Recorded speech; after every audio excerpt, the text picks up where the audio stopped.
Banco do Brasil, o que que você vê? Então a gente teve uma piora muito grande no resultado, cotação despencou durante muito tempo. Eu vejo uma expectativa positiva para os fundos imobiliários. E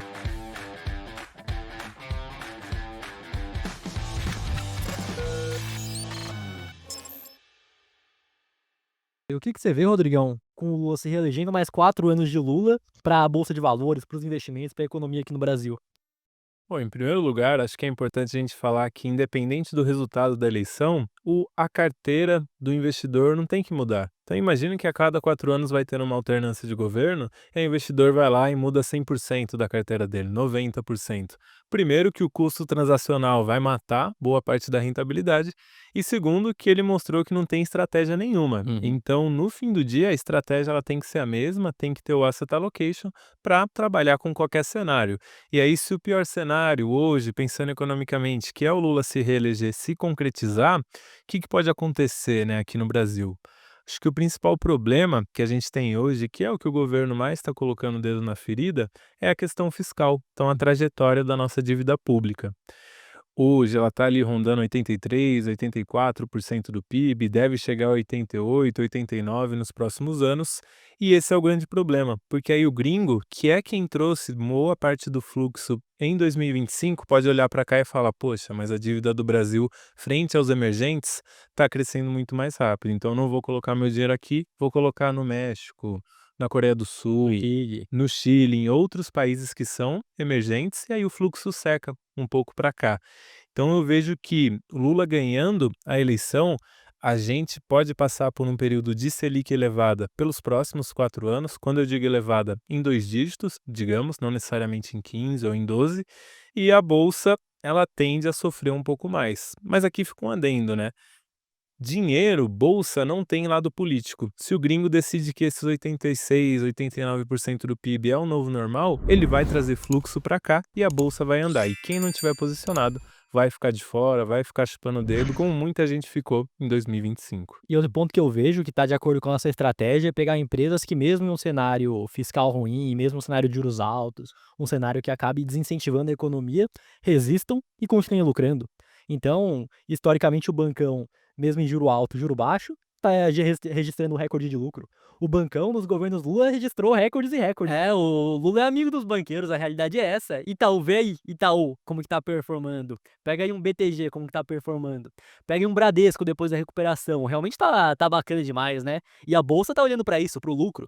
Sim. Que mais? Seguradora, com um juro alto, nós temos o resultado financeiro do dinheiro que eles têm parado ali por conta do que eles vendem de seguro, que pode ser usado para cobrir algum certo dano, também rendendo aí bastante, né? Então a gente tem algumas empresas que existem melhor.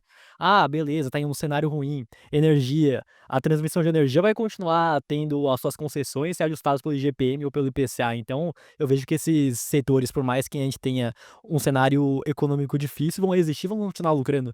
Sim, com Uhum. certeza. E aí tem muita tese que é drivada em juros, então que depende de juros, uma classe que é a de locadora de veículo. Uhum. Então várias locadoras são muito endividadas e a tese é muito clara, né? Quando a taxa de juros cai, o custo dessa dívida cai, as empresas conseguem ter um resultado melhor, gerar mais lucro e remunerar melhor o acionista. Qual que é a grande fragilidade? É o juro estrutural permanecer alto. E aí essa tese toda em volta dos juros cai por terra e o investidor fica lá, amargando numa ação por 3, 4 anos, com quedas ou sem sair do lugar, enquanto se, por exemplo, tem o Itaú da vida, digamos que ele nem mexa ali na cotação, mas ele já está projetado de pagar 9, 10% de dividend yield nos preços atuais. Então, é uma outra forma de remuneração que você vai ter ao longo do tempo. Exato, acho que é muito importante falar que tem investimentos, tem teses que se concretizam somente com um movimento macro acontecendo, então juros caindo, por exemplo, para beneficiar uma locadora, ou então uma empresa do varejo que está com uma dívida muito alta. Porém, tem empresas que vão resistir e não dependem disso para continuar lucrando ou acontecer alguma coisa. Óbvio que o upside de uma empresa, pega uma locadora, a gente tem esse movimento dos juros caindo, pode se beneficiar muito mais. Porém, caso não aconteça, que foi o que você falou, pode ficar 4 anos lateral até caindo ainda mais, né. Então tem que tomar cuidado com o percentual de cada locação, né. Com certeza, uma coisa não exclui a outra, então dá Uhum. para ter os dois, mas é o que você falou, percentual é a palavra aqui. A gente até estava reagindo uma carteira que vai sair no canal da Janai Capital, que o criador de conteúdo ele tinha a mesma quantidade de dinheiro em cada uma das posições. Então uma posição muito mais arriscada, que depende de um cenário se concretizar para conseguir dar certo, tinha o mesmo dinheiro do que uma posição muito mais consolidada, de um Itaú, de uma seguradora, por exemplo. Eu dou a lata aqui já, o spoiler para quem tá aqui conosco, que é a carteira do Bruno OM, e no caso, ele tinha a mesma quantidade de dinheiro alocado em todas as ações. Então, por exemplo, a mesma quantidade que tinha em Banco do Brasil, tinha praticamente em C&A. Então esse que é o ponto. Uhum. Já dei a letra aqui de tudo para exemplificar. E Banco do Brasil, o que que você vê? Então a gente teve uma piora muito grande no resultado, cotação despencou, durante muito tempo foi o assunto do momento. A não diria decepção, mas o medo de muitas pessoas, realmente ver um ativo na carteira se desvalorizando bastante. O que que você enxerga da perspectiva do Banco do Brasil para 2026 agora? Eu acho que o Banco do Brasil começou 2025 com um fã-clube muito grande. Então era aquele investidor que não entendia nada da empresa, do segmento, do que ele atuava. Tinha lá o Banco do Brasil, achava que era quase que imune a qualquer tipo de crise ou problema. Aham, o ativo número 1 da bolsa, O ativo podemos número dizer. um da Só bolsa. que ainda é o Banco do Brasil, e eu vou além ainda, porque ele sofreu muito com a possibilidade do Lula se reeleger em 2022, caiu pra caramba, e o resultado não tinha piorado ainda, e o resultado veio subindo desde então, né, Sim, então muita gente só viu o Banco do Brasil despontando e subindo cada vez mais, tanto cotação quanto o resultado, né. sim, com certeza. E agora muita gente volta de novo naquilo, né. É o viés da ancoragem, estava 29, quase R$ 30 quando começou a cair, vai voltar. A grande questão é quando que vai voltar. Então eu vejo que 2026 vai ser muito difícil ainda para o Banco do Brasil. A gente está ainda com um crédito muito apertado, tanto no agro quanto para as empresas, que também piorou. E, assim, eu teria muito cuidado ao comprar muito Banco do Brasil ou pesar a mão nele agora, porque a gente não deve ver uma melhora enquanto a inadimplência estiver alta e, consequentemente, o que ele reserva ali, as provisões por conta dessa inadimplência, também estiver alto. Então, enquanto isso não melhorar, eu não vejo uma recuperação clara aí para o banco. Claro que ano eleitoral, como sofreu em 22, pode ser que, a depender do que a gente espere agora, ele tenha um bom upside aí pela frente, só por uma troca de governo, mas eu não contaria com isso, então tomaria muito cuidado aqui com o bebê. E se ele sofrer muito com essa expectativa eleitoral, e bater muito na cotação, pode ser que abra uma margem de segurança pra pessoa comprar também, né. Sim. Que beleza, o resultado piorou, mas ele ficou tão mais barato que agora faz sentido comprar novamente. Uhum. Porque a questão é essa, né, da margem de segurança, que o que acaba acontecendo? Cotação caiu? Caiu. Mas a cotação não caiu com o resultado estável ou subindo, não. Caiu porque o resultado piorou muito.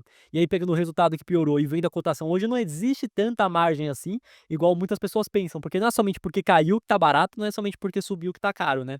E aí se tem esse ano eleitoral e a cotação apanha ainda mais, pode ser que essa margem surja que não tá tendo tanto agora, né. Sim, então tem que tomar cuidado, faz compras ali pequenas, se quiser fazer essa compra. E eu queria até fazer o paralelo com a situação do Bradesco. Dá pra gente destacar aqui na tela o gráfico? Bota, dá pra colocar aí. E até agora perguntando aqui, que recentemente nós tivemos um podcast junto com o Bruno Rossolini e falou que tá comprando agora. Então você acha que o Bruno Rossolini tá comprando agora poderiam ter oportunidades melhores? Pode ser um erro? Eu acho que pode ser um erro. Que Poderia. preço que você vê que o Banco do Brasil poderia chegar, que você vê que abriria oportunidade de fato? Eu estaria qual? Você estaria comprando esse preço aqui. De cabeça eu não lembro, mas eu gravei um vídeo para o canal da Dinai que eu calculei o preço teto lá. Se eu não me engano, é algo entre 18 a R$ 19. Já estaria ali interessante para comprar. Então falta mais um pouco aí. Natan, é o primeiro link do documento do podcast. O famoso Bradescão, que inclusive o Bradescão tá na carteira do canal, né, pra quem não acompanha a série lá, tá na carteira do canal. Um papel, uma ação que bateram muito quando nós compramos, hein. Sim, O pessoal chegou arrebentando: "Não, pra que que tá comprando isso? Tava comprando porcaria por aí". era melhor ter comprado o Banco do Brasil. Falaram bastante mesmo que era melhor. E por que, né, que eu quero trazer esse paralelo? Porque o Bradesco, ele sofreu ali em 2022. Pode colocar os 5 anos aqui no gráfico, Natan, por favor. Boa, perfeito. Então aqui já dá pra gente ver, a linha vermelha é o Bradesco e a verde aí é o Itaú, a cotação dos 2 papéis. E aqui, mais ou menos no final de 22, quando a gente vê essa grande queda aqui para o Bradesco, foi quando a inadimplência começou a piorar ali no banco. Então Eu passou lembro ali dos bem. 3, 4%. Tinha na carteira? Bradesco não tinha Não Bradesco, tinha. não tinha. Que inclusive o Tubarão, né, sempre falava do "se vai fazer novos milionários". Aham.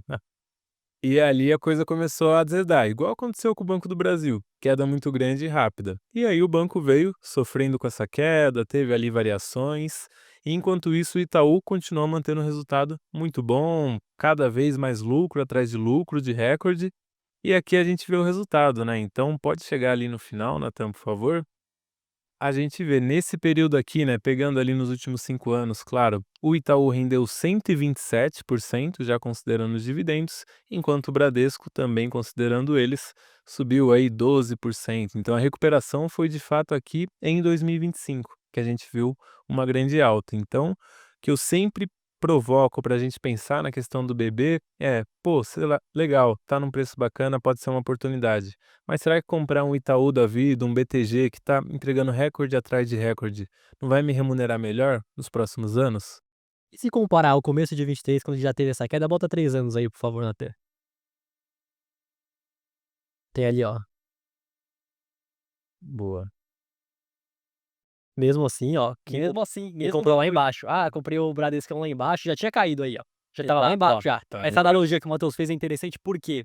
Porque 3 anos atrás, Bradesco já estava ruim. É aquele momento onde você pensa, igual o Banco do Brasil agora, saiu tudo. Já caiu tudo, Caiu pra tudo. cair. Isso é a oportunidade. E vocês podem observar que subiu. Qual que foi a rentabilidade de lá pra cá? Subiu, ó. Subiu Bacana. 50%, foi legal aí. 50%. Mas se você tivesse mantido aí, comprado Itaú, subiu muito mais do que o próprio Bradesco se recuperando. Então é o custo de oportunidade do investidor. E é isso que muitos não veem mesmo, e que o Rodrigo fala sempre, e que é bastante interessante que você escute mesmo, né, Matheus? Exato. Ah, foi um mau negócio comprar Bradesco após aquela queda? Não foi um mau negócio. Não. 50% aí em 3 anos. Porém, se tivesse somente feito o que era mais certo, que o Bradesco era mais incerto aí, que tinha acabado de piorar o resultado, poderiam ter melhorado. Se fosse comprar somente o certo, já teria um resultado maior. Mas aqui, ó, em 2023, o investidor pensou: nossa, mas o Itaú tá caro, né? Vou comprar o Bradesco, que tá com desconto maior. Aí, E você acha que pode ser isso, que vai acontecer com muitos investidores comprando agora o Banco do Brasil e não olhando para outras oportunidades, então? eu acho que pode ser. Porque mesmo então, na sua visão, com o Itaú subindo, comparado à melhora de resultado com a cotação atual, ainda tá atrativo, então? Tá atrativo por vários fatores, mas vou citar um aqui que eu acho impressionante até de certa forma. Mesmo num cenário em que todos os bancos, Banco do Brasil, Bradesco, Nubank, Inter, estão sofrendo com inadimplência, a inadimplência acima de 90 dias do Itaú está abaixo de 2%, quando a gente pode considerar em 3% patamar máximo aceitável. Então, eles estão controlando a inadimplência nesse período e distribuindo crédito. Isso para mim assim, é uma execução operacional muito boa e que faz a diferença. Então, realmente, eles estão distribuindo, aumentando a carteira de crédito e mesmo assim mantendo a inadimplência com o juro a 15. Controlado, exatamente. Olha. Abaixo de 2%. Bom, então os fundos imobiliários, eles são uma classe de ativo menos volátil que as ações, então a gente não deve ver tanta volatilidade quanto nas ações, mas também estão aí afoitas ao que acontecer no mercado. E eu vejo uma expectativa positiva para os fundos imobiliários. Então, por mais que 2025 foi muito bom, vejo que tem mais espaço para subir, ainda mais se a Selic der sinais, ela nem precisa começar a cair tanto, mas der sinais de que vai cair mais, vai chegar ali num 9% em algum momento no horizonte relevante. Então, para os fundos imobiliários, tem uma expectativa positiva. Pensando em nomes, e aqui eu separei alguns para a gente falar. O primeiro, aqui, praticamente, né, um fundo que todo mundo fala é o HGLG11. Então, fundo de logística, tá no last mile, a gente cansa de falar aqui que isso é muito bom, ele consegue cobrar mais, tem uma vacância menor, bons imóveis, bem localizados. Então, o HGLG, por estar no segmento de logística, que são grandes imóveis, 30, 40 mil metros quadrados, tem uma defesa maior. Então, é custoso e trabalhoso sair desses imóveis e a tendência é que sejam contratos de mais longo prazo e que sejam respeitados. Então, o primeiro fundo imobiliário para 2026, HGLG11 em logística, que hoje está com preço sobre valor patrimonial de 0,95. E aqui está um erro muito grande. O investidor chega, vai lá e vê isso aqui, fala: poxa, mas o desconto tá tão baixo, não vou comprar esse aqui não. Tem outros que têm um desconto maior, né? Tem desconto maior. Vou comprar aquele ali que está mais descontado, aí na cabeça dele vai ter uma valorização maior. Mas todo desconto tem uma justificativa, tem um porquê. Então, o que está descontado hoje pode continuar descontado por muito mais tempo. Então, tenham muito cuidado a analisar esse indicador de preço sobre valor patrimonial. Então, em primeiro lugar, HGLG. E Depois, nessa questão do desconto ainda, eu acho que é interessante aprofundar um pouco mais nisso, que o mercado vai precificar de acordo com o que ele vê da qualidade dos imóveis também. Então, o imóvel que é mais bem localizado vai ter uma vacância menor. Muitas vezes o imóvel que é mais bem localizado, ele vai conseguir ter uma valorização maior, acima da inflação no longo prazo do que outro, que é sim, mal localizado, que não é tão bom assim. Então, o mercado vai lá e precifica e ainda assim tá com desconto, né? e Que ainda até antes desse momento aí de 2 anos pra cá, era difícil ver o HGLG com desconto abaixo já de um, né. sim, com Eu certeza. um paralelo que eu traria aqui, não com relação à qualidade do telefone, e sim com relação à demanda. Então, por exemplo, o camarada vai vender um iPhone usado, ele é muito mais próximo do preço que a pessoa pagou. Vai vender um Samsung usado pra você ver. Ah não, que o desconto é muito maior no outro. Porém, o desconto é muito maior, mas se você for querer vender esse celular depois, vai ter que ser mais barato de novo. Exatamente. Pega o Sim, Motorola depois pra ver. É mais que o Samsung, acredito eu. É, acho que é. pega o Xiaomi lá, Redmi alguma coisa, já vai ser mais, né, então acho que não é diretamente, mas é um bom parâmetro pra entender, né. Uhum. Uhum. Pega um positivo, nem deve ter revenda, é direto para o lixo, né. Então, De do brincadeira aí lá, com quem tem pior que eu positivo. vi que teve a CES em Las Vegas agora que é de tecnologia, positivo estava lá ainda. Tava lá, Tava lá, aí ó, os então produtos tem a empresa de tecnologia brasileira, ué. Tava lá. Tem mesmo. Não, mas tem que é que uma coisa é são os produtos, outra coisa é ter que elogiar o empreendedor brasileiro, que mesmo que Sim, tenha dificuldade, o cara vai lá, faz acontecer. Com certeza, com um certeza. segmento super difícil, Uhum. né. Bacana. Bom, outro fundo aí legal, agora falando de papel, RBRY11. Então esse fundo não é tão conhecido, trouxe ele aqui porque ele paga já um dividendo bem legal e ele tem qualidade lá nos seus devedores. Então, se no fundo imobiliário de tijolo a gente tem que olhar antes de tudo a localização, no de papel a gente olha a qualidade dos emissores. E no caso do RBRY, mais de 90% está classificado com um rating A+, ou seja, A, Double A ou Triple A. Isso não garante nada de que não vai ter uma inadimplência, mas diminui e muito o risco dessa inadimplência, desse calote, então gosto bastante desse fundo imobiliário. O outro, esse aqui, a gente acaba falando bastante sobre ele tem sido uma oportunidade aí nos últimos anos e mostra que tem que ter paciência às vezes para você aproveitar uma oportunidade, que é o PVBI11. Então, fundo imobiliário aqui de escritórios, tem imóveis nas melhores regiões, muito bem localizados, aqui em São Paulo, em regiões onde não tem mais demanda para subir novos escritórios. Qual que é o grande ponto dele? O segmento de escritórios está muito abatido ainda, então é o que menos subiu aí nos últimos trimestres, e tem um problema micro dele, que é a vacância. Então hoje ele está com uma vacância acima de 15%. Vacância é essa que a gestão há muito tempo vem sinalizando que tende a diminuir, mas está diminuindo menos do que deveria, então Passos menores, né. a passos menores. E aí, esse é o grande ponto, por mais que seja uma oportunidade, tem que ter paciência. E hoje o PVBI, para ilustrar aqui, está com preço sobre valor patrimonial de 0,74. E novamente, uma justificativa para o preço ser mais baixo. Ah, que esse aqui o desconto está muito maior. Realmente, o desconto com relação ao valor patrimonial, quanto ele tem de patrimônio em prédios, está mais baixo, porém, a justificativa é que a vacância está maior. Você pega comparando com. É que na parte de laje corporativa tem fundo que tá até com uma vacância mais alta ainda, né? Tem. Mas você vai comparar com outro segmento, com a GLG.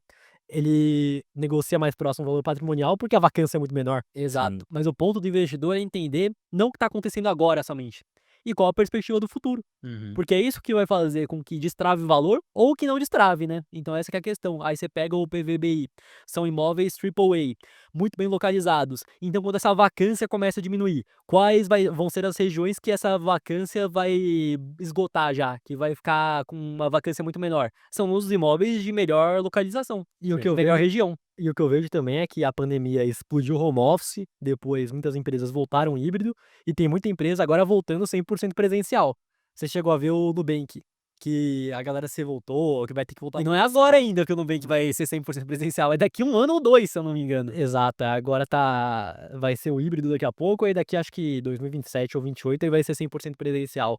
Então eu vejo que existe essa tendência de voltar para o presencial, o que vai acabar preenchendo essa vacância uma hora ou outra, né, ainda mais nos principais imóveis. Sim, com certeza.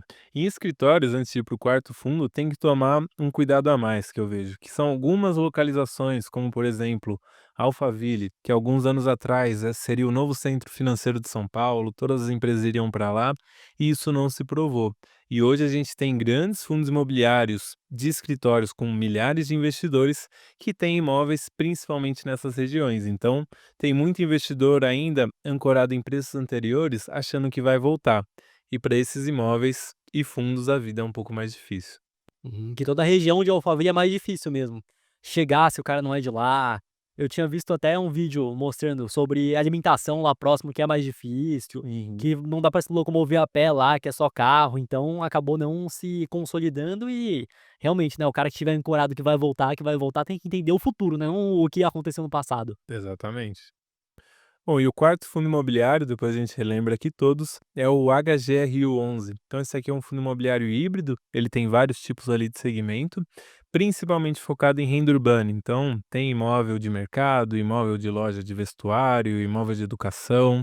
Eu gosto bastante dele, acho que é um fundo que é bem diversificado, faz um bom trabalho de gestão ativa, então eles reciclam ali o portfólio, vendem imóveis acima do valor avaliado, então geram de fato valor para o cotista e hoje está aí com preço sobre valor patrimonial de 0,98.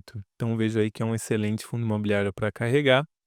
E por fim, o XPML11. Então esse aqui, fundo imobiliário de shopping, o maior fundo imobiliário de shopping que a gente tem, se eu não me engano, talvez o maior em tijolo, se não é o segundo maior, pensando ali em patrimônio. E o XPML 2025 não foi um ano muito fácil para ele. Não. Então começou o ano ali com todo aquele burburinho de que ele ia dar calote, não tinha dinheiro, o fundo imobiliário ia acabar, era para vender logo as cotas. Lembro que mesma mesa que a gente falou das opções que o XPML tinha, a opção de venda dos ativos se concretizou, o XPML inclusive gerou valor com essa venda e, na minha visão, continua sendo o top pick aí do segmento de shopping. Então, 5 fundos imobiliários para você analisar com carinho em Mas calma lá agora, do XPML, vamos lá. dúvida que muitos podem ter em relação a é um fundo de shoppings, né, o Sim. varejo desaquecendo não pode ser negativo, o que que impactaria isso daí no fundo? De certa forma é negativo, algumas lojas vão ter ali menos venda, menos receita, menos dividendo aqui no fim do dia, mas o XPML, antes disso, mas o segmento de shoppings hoje não é só compra, não é só o varejo. Então você vai no shopping hoje, como o Matheus falou, o estacionamento está super caro, isso vai lá para a conta do fundo imobiliário. Tem também muitos serviços ali dentro, então tem clínica médica, barbeiro, lavanderia, uma Até infinidade de tatuagem eu já vi coisas, lá, até academia. tatuagem. Academia, já vi Restaurante, né, o bastante. cara vai no shopping pra almoçar com a família, ainda mais fundos que tem boa parte dos imóveis em São Paulo, Uhum. onde a segurança pública não tá nem um pouco fácil, que é no shopping que o cara tem uma segurança um pouco maior pra conseguir ficar tranquilo, né. É, dependendo do shopping ainda. Dependendo que o que tá rolando aqui em São Paulo, em vários lugares, sequestro relâmpago no estacionamento ainda. Tá difícil. Vai ter que botar segurança agora no estacionamento pra ficar de olho, né. É, ir para o shopping vai colocar, né, é Vai ter simples que o shopping. colocar. Se tá tendo isso, pessoas vão deixar de ir, ele pode alocar alguns seguranças pra ir no estacionamento pra que isso não aconteça e o shopping continue cheio, que compensa, né. É, A iniciativa privada resolve os problemas, a pública não. E o tanto que custa caro o estacionamento do shopping, tem que botar mesmo. É mesmo. tem que ter.